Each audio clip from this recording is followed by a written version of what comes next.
One of the most discussed topics in higher education policy right now is the federal public student loan forgiveness program. Recently, the Biden administration announced temporary changes to the program, making it easier for borrowers to take advantage of its provisions. Here to help us make sense of those changes and walk us through the program itself is Betsy Mayotte. She's the founder and president of the Institute of Student Loan Advisors, or TISLA, and has been working in the student loan industry doing compliance and advocacy work for over 20 years and has helped thousands of borrowers with their student loans. She served as a primary negotiator in several federal Title IV negotiated rulemaking sessions on topics such as the use of student loans at foreign schools, loan rehabilitation, and borrower defense to repayment. And she's regularly quoted in the media on student loan issues, including the Washington Post, the New York Times, the Wall Street Journal, and the Boston Globe. And if you're not getting the picture yet, I'll just say that Betsy knows more about student loans than anyone we know. So, Betsy, thank you for being on the show. Well, thank you for having me, and thank you for that wonderful introduction. So, let's talk about public service loan forgiveness. What is it? How did it originate? And what was the program designed to do? And who was it designed to help? Public service loan forgiveness was designed to ensure that people that had a passion for public service were able to work in their chosen field without having student debt being a barrier to that. And, if you look at the narrative from the session where PSLF was voted on, you can see that who they had in mind were public defenders, social workers, teachers. What those professions all have in common is they all almost always require a degree beyond an undergraduate degree. And graduate and professional degrees are where the debt tends to add up. What those professions also have in common, unfortunately, is they tend not to pay very well. So you might be, if you want to be a social worker, you might be required to take on six figures in student debt for a $45,000 a year salary. Public defenders, in particular, you were hearing, I got into law because I wanted to defend the vulnerable. And because of the cost of law school, the debt I had to take on, I can't afford to do it. So it was never intended to forgive anybody that worked in public service for 10 years. And it was never intended to forgive everybody's student debt. The way they crafted it, what the law says is that you need to work for a public service employer, and I'll explain a little bit more about what that is in a second, while making eligible payments on the loan. So an eligible employer is any government employer, federal, state, local, tribal. If you work full-time for an employer like that, then you're working for eligible employment. You can also work for a 501c3 nonprofit. If you work full-time for one of those, you absolutely work eligible employment. And then there are some other non-501c3 nonprofits that also can be eligible, but you have to check a few more boxes.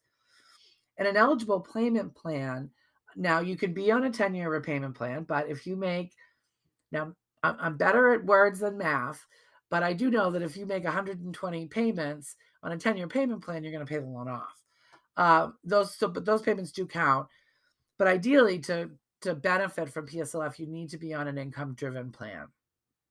And again, Congress set it up that way because, again, their intention wasn't to pay everybody's loans off that worked in public service, just the ones whose student debt compared to their income made it difficult for them to stay in public service work. So once you make your 120 eligible payments while working for the eligible employer, at the end of that, the balance of the loan, including any outstanding interest, is forgiven. And that is forgiven tax without any tax implications to it. Now, you don't have to work consecutive eligible employment. You don't have to make consecutive eligible payments. It could take you, 15 years to get the 120 eligible payments because maybe you take time off to go back to school or go into private practice for a time and so on. That's all okay. But you can't do it in less than 10 years. That's the minimum amount of time it's ever going to take you to get it. You do need to be working directly for the eligible employer. Now, it doesn't matter what you do. That's one of the big myths of PSLF that's out there. People think, well, I'm a teacher, so I'm automatically eligible. Not necessarily. If you're a teacher at a for-profit institution, that's not eligible employment. On the flip side, anybody who works for, say, the Boston public school system is potentially eligible for PSLF, regardless of what their actual job title is. You could be a cafeteria worker, custodian, administrative assistant, the principal, and of course the teachers. But again, it doesn't matter what you do, it matters who you work for, who actually is issuing your paycheck. And then I think what we were actually talking about, and I apologize, was the repayment term. So if you're using your standard repayment term of 10 years, you're going to pay the loan off in 10 years. So you'd need to be on another type of repayment plan. Is that correct? Right, you need to be on to really benefit from it, you need to be on one of the income-driven repayment plans, such as income-based repayment, pay-as-you-earn, revised pay-as-you-earn, income contingent repayment. Now, if you have Parent Plus loans, now Parent Plus loans are loans that are eligible for PSLF, but it's kind of a catch-22 because Parent Plus loans aren't in and of themselves eligible for any of the income-driven plans. And so, as you know, as we mentioned, if you make 120 payments under a 10-year standard plan, you're paying the loan off. So, Parent Plus borrowers, there is a little bit of a loophole. If they consolidate their loans, which they can do at studentaid.gov, then they get access to the income contingent repayment plan. So, Parent Plus borrower where the borrower themselves is working for eligible employment, they need to consolidate to get access to income contingent in order to really benefit. This is why I'm glad I have you on. I didn't know that. There's a lot of Parent Plus borrowers that aren't necessarily aware that they are just as potentially eligible for it as a student loan borrower is. Um, Now, it's important that borrowers have the right kind of loan. The only loans that are eligible for PSLF are the federal direct loans. Now, that can be a Stafford loan, Parent Plus, as we mentioned, Graduate Plus, a consolidation. Where it gets confusing is that people with older loans, so if they took their loans out prior to 2010, they could very well have another type of federal loan called a Federal Family Education Loan Program loan or a FEL loan.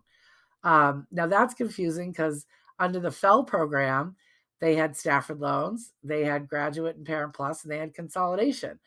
So, and that's one of the reasons that borrowers, a lot of borrowers tripped up over the past few years. And it's one of the things they're trying to rectify with this temporary waiver is that a lot of borrowers thought that they were progressing towards PSLF because they had federal Stafford loans, for example, and they were working for an eligible employer and they were on IBR, only to find out that payments made on a FEL loan were not eligible for public service loan forgiveness. And as a general rule, and outside of this temporary waiver that I'm going to talk about in a minute, they're not. Um, Public service loan forgiveness isn't hard. If you take a step back and look at the primary rules, it's not a difficult program. You have to have a direct loan and make 120 payments essentially on an income driven plan while working full time for eligible employment. Um, but where it does get tricky is understanding what all the eligibles mean. But there were a lot of borrowers that, like I said, had the right employment, were on an IBR, but they were making payments on a FEL Stafford loan. And that does not count under traditional public service loan forgiveness rules. This program began in 2007. That means that people were first eligible to start applying for this forgiveness back in 2017. And so, can you talk about a little bit about what happened at that point? The headlines about PSLF data for years have been only 1% of people that apply get it. But if you dug down on the data, um, the fact of the matter is that a lot of people that were denied hadn't even been in repayment long enough to have made 120 payments. Um, there was unfortunately a lot of people, as I mentioned, that were making payments on the wrong loan type. There were people that were making payments under the wrong repayment plan. There were program issues as well. We know that at least for the first couple of years, there was at least one servicer that was inaccurately telling borrowers that the standard plan on a consolidation loan was an eligible PSLF plan, which it isn't. So Congress addressed that by creating what's called the TEPSLF, or the temporary expansion of PSLF, back in 2018. Let's talk about then what the most recent changes are to the program, this temporary alterations of the program that was announced back in, I think it was October, by the Biden administration. The White House would not have had the authority to do this temporary waiver if it wasn't for the fact that we're in a national emergency, because the White House does not, as a rule, except in some exceptional circumstances, such as a national emergency, have the ability to do anything or make any rule that's contrary to federal law. And the vast majority of the PSLF rules are written into federal law. So it would take an act of Congress to change them. But because of this national emergency, the White House is taking the opportunity to try to rectify some of the past issues with PSLF. But because they can only do it under the national emergency, there is a hard stop. And temporary is not a joke. But there is a hard stop to this of the end of October of this year, so October 31st of 2022. And any borrower that stands to benefit from this waiver has to make sure their ducks are in a row. And I will explain who those ducks are and what type of row they should be in, um, before we get off this podcast. But essentially, what the temporary waiver does is it allows, so it does not change the definition of eligible employment. So you still have to be working full time for a government employer, 501c3 nonprofit, maybe some other type of nonprofit. By the way, you can also work part time for multiple eligible employers as long as you're working at least 30 hours a week between the two. Um, so it doesn't change the definition of eligible employment. Essentially, it changes the definition of eligible payment. Under the temporary waiver, any month that the borrower was in a repayment status while working for eligible employment is going to count. It doesn't matter what payment plan they were on. It doesn't matter if the payment was late. It doesn't matter if you made the payment on a FFEL loan or a Perkins loan. They're going to count. It doesn't matter if the payment was made before you consolidated. They're going to count that month. So if you're someone who either has FFEL loans now, or you had FFEL loans before and consolidated a few years ago, you need to get in, submit your proof of eligible employment for all your periods of eligible employment back to October 2007. And you need to do it before October of this year. And they'll credit you those months under the waiver. They're also getting rid of, so PSLF, you not only have to be working eligible employment when you make your payments, you have to be working eligible employment when you submit your application for forgiveness and when they actually review your account for forgiveness. They're waiving those last two prongs for this temporary waiver as well. So, for example, I have a borrower that reached out to TISLA who is retired. They're not working at all anymore. But before they retired, they had clocked in 10 years of eligible employment. They didn't have the right type of loans. They had fell and they were on the wrong payment plan. So now that person was able to consolidate and get their loans forgiven. Wow, that seems like a big deal. It's a really big deal. We've seen so far. So to put it in perspective, prior to the announcement of the waiver, I think there was 12 or 13,000 borrowers that had their loans forgiven under PSLF. The last data I saw that was released last week, which was as of February, there was, I forget if it was 60 or 80,000 borrowers who had gotten forgiveness. Wow. To be clear, in order to get credit for these normally ineligible payments under the waiver, you don't have to be at 120 by October. You just have to make sure that you've done what needs to be done to get credited for those payments before October.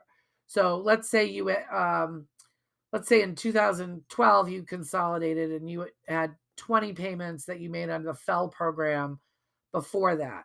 And even with those 20 payments, today you'd be at 80. That's okay. They'll clock those 80 as long as you have a direct loan now and submitted proof of eligible employment. And whenever you get to the 120, you get to the 120. So people should really take advantage of that while they can. Yeah. And, I'm giving a lot of the rules here on this podcast, but I cannot, anyone within the sound of my voice, I can't encourage you enough to read all the things to make sure that you're doing what needs to be done. So there's a lot of great information and some FAQs at studentaid.gov. Shameless plug. We have all the details in plain English and a very extensive FAQ document with including some case studies for some of the more complex issues on our website, which is freestudentloanadvice.org. If you have questions beyond that, you can ask your servicer, or we offer free one-on-one counseling via email through the contact page of our website. You can reach out to us as well. There's a lot of scams out there that are taking advantage of what's going on. So if someone just off the bat offers, says, oh, we can get your loans forgiven, it's probably a scam. All of these programs are free to access. And despite what you might hear, they're actually not particularly difficult to access. So you should never have to pay for help with your student loans. Can you just tell folks a little bit about TISLA? The Institute of Student Loan Advisors, I founded it in 2017. And our mission, our reason for being, the reason I left my job to start this organization is to provide free, neutral, plain English, expert student loan advice and dispute resolution to all consumers. So anybody can utilize our website. We don't require people to log in or give us any information. We don't allow any advertisements for student loan products or refinancing, and that's to ensure our neutrality. Anybody can email us. We answer 99% of our questions within a business day, and we'll do our best to answer them and help you, whether it's coming up with a strategy for repaying your loans, answering forgiveness questions. We even help people with disputes. I started the organization for a couple reasons.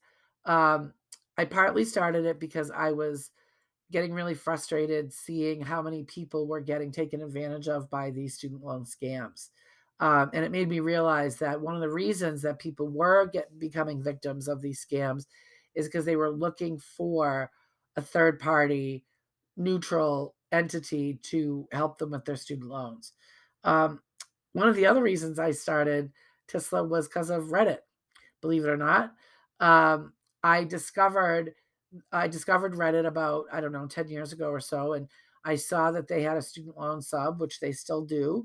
And at the time, now it's much better now, but at the time there was a lot of really incorrect information being given. But I just remember being stunned that for something so important and that can have such a financial impact for such a long time in someone's life, that so many people were reaching out to anonymous strangers on a social media platform for help with their student loans. So I started to get heavily involved in that sub, still am. There's now also a public service loan forgiveness sub that we're a moderator of.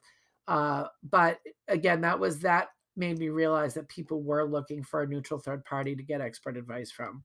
All right. Well, Betsy, is there anything else that you think people need to know? Yeah. So as I've mentioned a couple times, this is a temporary waiver. If people don't make sure their ducks are in a row, which is making sure you have a direct loan and have submitted proof of at least one period of eligible employment before October, if you don't do it until November 1st, there isn't going to be a person on the planet that can help you, um, because most these rules are embedded into the law, and even the White House, in most cases, does not have the ability to contradict the law. So I am not looking for, I'm actually thinking about going off the grid on November 1st, because I guarantee you, as early as November 1st, I will get my first email from someone who just found out about the waiver. And there isn't going to be anybody, including me, that can help them. So I can't encourage employers that are PSLF eligible employers enough to help educate their employees about PSLF in general, but in particular about these waivers. In my experience of the many years that I've been working helping borrowers with PSLF, I've come to the conclusion that the best avenue to do outreach about PSLF is through the PSLF eligible employers. And it doesn't have to cost the employer anything. It could be as simple as sending out an email with a link to either the Department of Education's website or our website or both, encouraging their employees to look into this program, especially before October of 2022. It could, preferably it means giving them more education, such as presenting a webinar. But this is a free benefit that employers should be shouting from the rooftops about. Betsy, I cannot thank you enough once again for coming on the show. It was my pleasure. I love talking about this stuff, so bring it. Okay. Well, thank you very much. My pleasure. All right. Once again, thank you to Betsy Mayotte for sharing her time and her expertise with all of us today on this special bonus episode of the MEFA Podcast. And folks, if you like the show today and you want to hear more from MEFA on all topics related to planning, saving, and paying for college and career readiness, please subscribe to us on Apple Podcast, Stitcher, iHeartRadio, wherever you get your shows from. And whether you're a new or a regular listener, please remember to rate and review us so we can keep doing what we're doing and getting this good information to people like you. Thanks to our producer, Sean Connolly, and our editor, Lauren Patton. Once again, my name is Jonathan Hughes, and this has been the MEFA Podcast.